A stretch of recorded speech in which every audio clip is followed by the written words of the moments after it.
I had a close-knit group of male friends growing up, and I watched them end up in incarceration. I've survived it. I've seen some of my peers not survive it. For me, it was always a struggle. Where do I fit in? I was 17 years old, and I was at the lowest point in my life. My mother was incarcerated for a major portion of my life.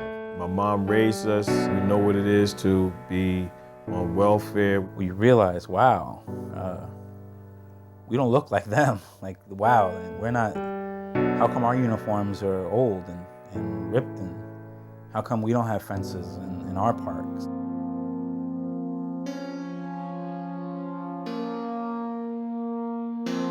The problems that Newark faces today are the same type of problems that I faced in 1970. The city was basically like in an uproar. The riot really started in earnest that evening and led to several days of mass destruction. The conditions, the quality of life, you had a society in which the people at the lower end of the economic scale were not benefiting from the economy at all. Poverty is more than just a lack of money. You have people who want to work, but the jobs aren't there. They maybe don't have the skills and the education that they need.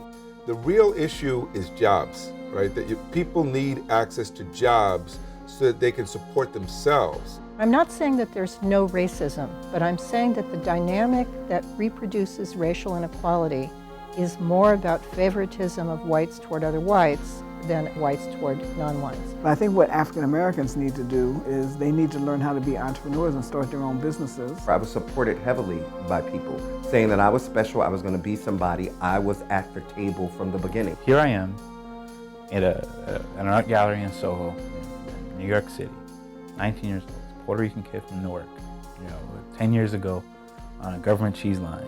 I'm a person that people said would be nobody. I would never amount to anything. But because I was given the opportunity, I didn't realize the things that I had inside of me.